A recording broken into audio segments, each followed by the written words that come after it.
What's up my loves, my name is Paige, this is Paige with Paige, and today we're going to be doing a video talking through all the unread books I have put on TBRs for this year.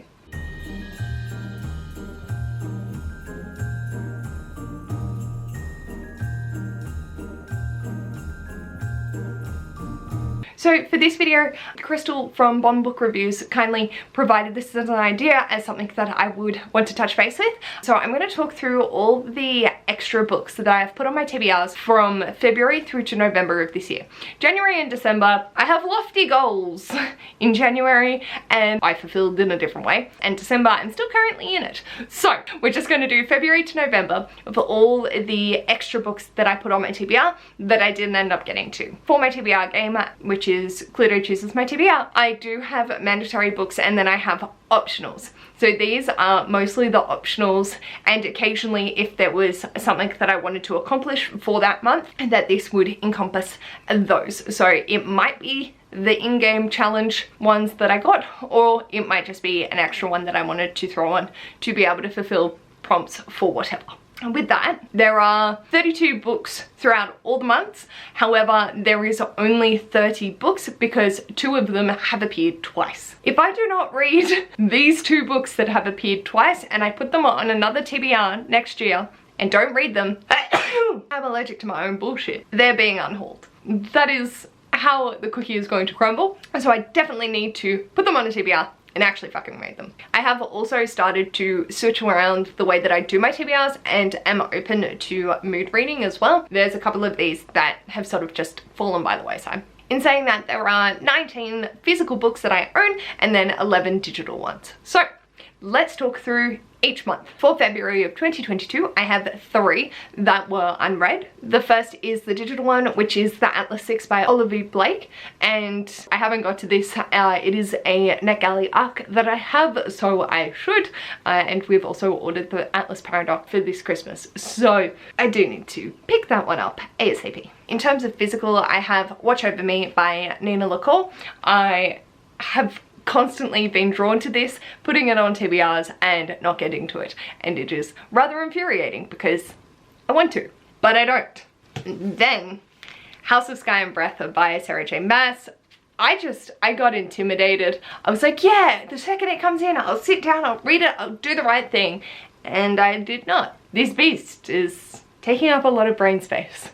Then for March, again we have another 3. First being Animorphs. So I did want to make my way through and read off a couple more than I actually did. In all technicality, I have probably read past the point that I was going to in that month, but my goal was to finish it by the end of the year, and I haven't. And there's no way that I'm going to. So I know that I didn't read as many Animorphs throughout all of my TBRs as anticipated. And then in terms of physicals, I have An Arrow to the Moon by Emily X. Arpan, and I'm so gutted I didn't prioritize this. I don't think the audiobook was out at the time that I wanted to read this, and apparently I can't function as a human and actually read a physical book with no audiobook. So now that it's out in the world, I could actually put it on a TBR and get to it, because I'll just listen to it. I hate my brain. And the other one was once again House of Sky and Breath. I was like, oh, just transfer it to next month, it'll be fine.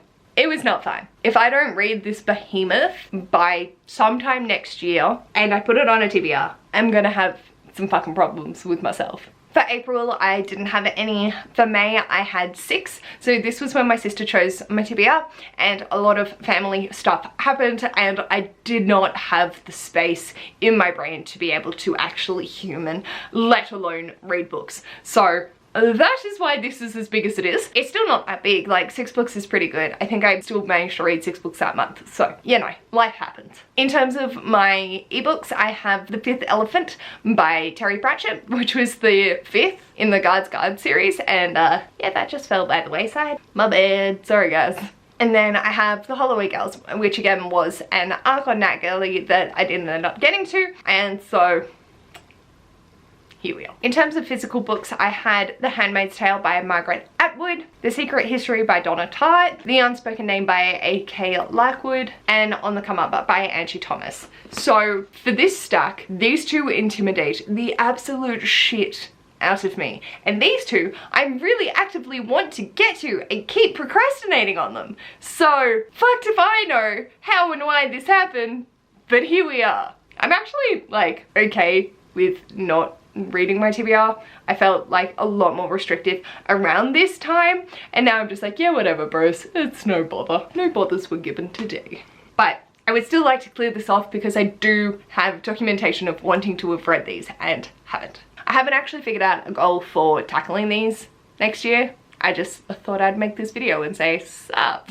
In terms of actually completing my TBRs with my mandatory reads, I'm pretty spot on with that. Then for June, I wanted to read ARCs with no audiobooks. So we have 3 digitals. The first being Goth Girl's Queen of the Universe, which originally I thought was a graphic novel, and I was like, yeah, I'll fly through it. No, it's a novel. There are 0 pictures. That intimidated the shit out of me because I wasn't prepared for it. Then I have Just Like Home by Sarah Gailey, which I am super excited to get to, and again, just didn't. This was even the audio arc, but I did not do it. And the last one was The Witch King, which was for the Last Read book club, and I wanted to join in with that, but I didn't have a physical copy of the book, and then just prioritized other things, so I didn't end up reading it. Then in terms of physical, Wicked Beauty by Katie Roberts. So I feel like I was still massively slumping at this point, so I would have picked this up, but I didn't, and here we are. I got this in May, and it's still sitting on my shelf unread. This pisses me off because I want to have read this, and I just don't. In July we had 2.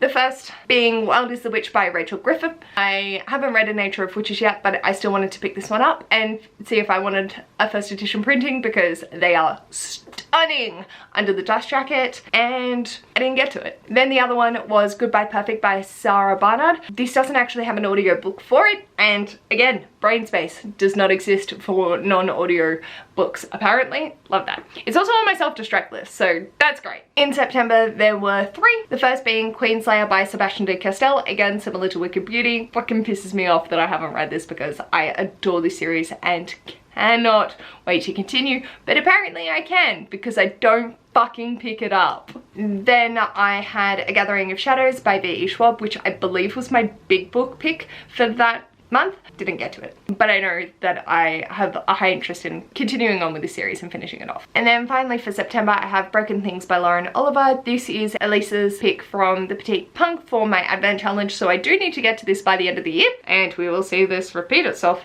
later. So I haven't got to it. Intending on getting to it this month in December. Fingers crossed I do that. We're going to take a quick intermission for dinner. Sorry for any angle changed. For October we have 7. Again, I just put so much on my TBR and then couldn't get to it. I did read a decent amount, but I was super overambitious with my TBR. So, ebooks, we have The Wicked Remain by Laura Pohl. This is the second in the Grimrose Girls series, and I got this through NetGalley. I wasn't overly, like, needing to get to it. I just thought for the spooky vibes, this would be a good one to go on, and it's also queer. And then the other one is One for All, and this has, what I've heard is fantastic disability rep and is a Three Musketeers gender bent story. So I was really interested in it, and then just swapped out other things to fulfill the prompt that this was going to go for, so then I didn't end up getting to it. But I'm definitely very interested in doing it, and I have an e-audio arc from NetGalley. In terms of physical books, I have The Five by Hallie Rubenhold. I'm actually currently making my way through this, so this will be done by the end of the month. So this will be checked off the list, but I still needed to include it because it's not done yet, and I did have it on the TBR and didn't get to it. Then we have Dowry of Blood by S.T. Gibson. This was sent to me by Erin from TBR Shelves, and I'm so keen. I ran out of time. And so I didn't end up getting to it, but it's definitely high on the priority list considering how short it is, and it's a gift. Very excited. And I'm not gonna wait until next spooky season to read it. Then, being overly ambitious, I put Ordinary Monsters by J.M. Miro on, and this was for Pris from Pris Perusa's book club. I didn't get to it. But, you know, the heart was there, the execution was not. Then I have Only a Monster by Vanessa Len. Again, just the spooky vibes. That was what I was going for, so I just put everything that I owned on my TBR, and now suffering the consequences. Shit. The final book for October was Heart of the Sun Warrior by Sue Lynn Tan, which is the second in the Daughter of the Moon Goddess series, and this was coming out in November, so I wanted to read it in October. Hi. Yeah. We'll rectify this, because I believe duology. So, yes. And then for November, I have 4, the first being the ebook of How to Kill Your Family. My mum actually picked this for my TBR, and then I didn't end up getting to it because it was an extra and I had a lot of Bookstaro books to catch up on, so I didn't end up getting to it, but it's definitely a high priority to read throughout next year. Even though I don't own it, I know my sister does, and I am very interested in picking it up because it sounds awesome. I will get to this, even though it's not technically on like my Kindle or NetGalley or physical TBR, but I know my family want me to read it, so I'm going to. And then for physicals, again, I had Broken Things by Lauren Oliver. I need to finish this in December for my Advent reading challenge, so it's gonna happen. This is also the 3rd month, and it's on my self-destruct, so yeah, this needs to happen. Then I have Girls Up and Thorn by Melissa Beshadaus. I was going to read this, and then I had a thing come through from a friend that made me realize that I wasn't going to read this year. So I put it on the back burner because I know that I will get to it next year for a particular reasoning, and I'm very excited. That video will be coming out this time next week. So keep an eye out for that. But I'm very excited to be able to pick this up next year, and I'm not mad that I didn't read it. And then finally, the last one that I am very mad at myself for not reading is Amarian, the Great Game by B.B. Alston. Considering how long I have waited for this because it kept getting pushed back, I was so excited when I saw it on Brianna's From Four Paws in a Book category game that I was stealing for Cluedo, and I didn't read it, and I'm mad at myself for it because I really want to. I'm not gonna hold this stack up because I nearly broke myself trying to take the thumbnail. There's the 19 physical books that I have not read that I put on TBRs for 2022 between February and November, and hopefully we will be able to go into 2023 with a fresh slate, dragging these over and making sure that I do eventually get to them, but also like, we'll see what happens. The new year has a lot of things coming for it, and I'm just going to go with the flow. If you have an idea of how I should try and incorporate this, I don't want to read more than 1 a month because no. But if you feel like there should be a particular challenge or way that I could tackle these without it feeling overwhelming or restrictive in my reading, since I do have so many goals for next year, which will be coming out on Tuesday, let me know if you have any thoughts and or opinions. Otherwise, I will just react to this later and add to it probably for next year. Let me know in the comments, are there any suggestions that you have? Are there any ones that I should absolutely prioritize that I haven't already specified that I'm chomping at the bit to get to? And any other things that you would like me to know in the comments below. And if you like this video, feel free to give it a big thumbs up. And if you'd like to see more of this mess, feel free to subscribe. I'll hopefully see you in my next video.